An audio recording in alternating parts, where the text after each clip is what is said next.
Up until yesterday, I took the view that what we did in the House of Commons representing our constituents was a noble endeavour, because with centuries of forebears we defended the freedoms of the British people. Or we did, up until yesterday. This Sunday is the anniversary of Magna Carta, the document that guarantees, that's most fundamental of British freedoms, habeas corpus, the right not to be imprisoned by the state without charge or reason.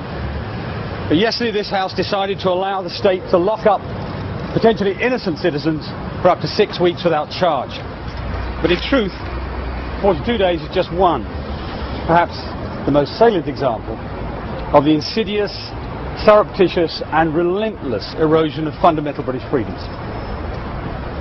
We will have shortly the most intrusive identity card system in the world, a CCTV camera for every 14 citizens, a DNA database bigger than any dictatorship has, with thousands of innocent children and a million innocent citizens on it. We've witnessed an assault on jury trials that bulwark against bad law and its arbitrary abuse by the state.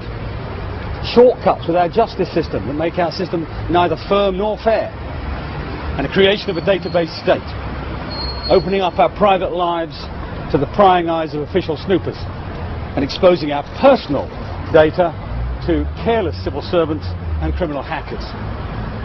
The state has security powers to clamp down on peaceful protest and so-called hate laws that stifle legitimate debate, whilst those who incite violence get off scot-free.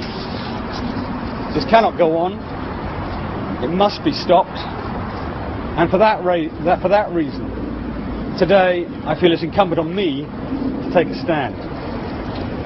I will be resigning my membership of this House, and I intend to force a by-election in Halter, Price and Hound.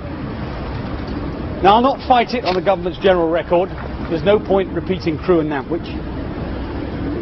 I won't fight it on my personal record. I am just a piece in this great chess game. I will fight it. I will argue this by-election against the slow strangulation of fundamental British freedoms by this government.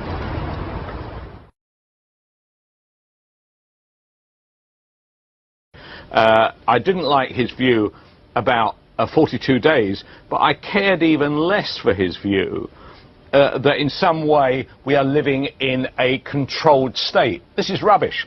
Personally, I am very grateful that there is CCTV around everywhere, and I'd like more of it. Most of us are not bad guys. We have nothing to fear. His issue about ID cards, I don't really buy that. I don't know about you. I'd get my wallet out. In fact, I tell you, I will get my wallet out and get out this license, which I have to show to support a lot of transactions and a lot of proof of identity. I don't find that a threat, and that they are civil transactions, often connected with cash or some other kind of thing. I don't think there's a problem about the ID cards, and nor do I get a sense that there is a big brother state. There's a lot of this Orwellian issues going around. People are always talking about 1984 and all the rest of it. It's not like that at all. So if you're an honest person who haven't got bad thoughts in your heart, then there is nothing to fear from any of these changes.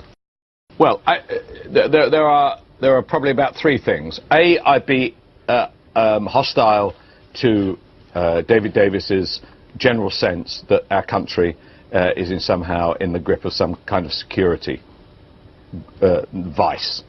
Two, I would be demanding that we have the referendum for Europe, so I would be different from Labour on that side. And thirdly, I think probably most interestingly and most populist would be the sense that I'd be more consumer-facing. Right, well, the reality of this was that the Sun feel very aggravated. If you read their leader column today, they pour the most tremendous bucket load over David Davis. And they do not because they think he's being disingenuous and vaguely ridiculous about the way he's acted. And so they were looking, basically, for a candidate yesterday to stand. I meet Mr. Murdoch at Rebecca...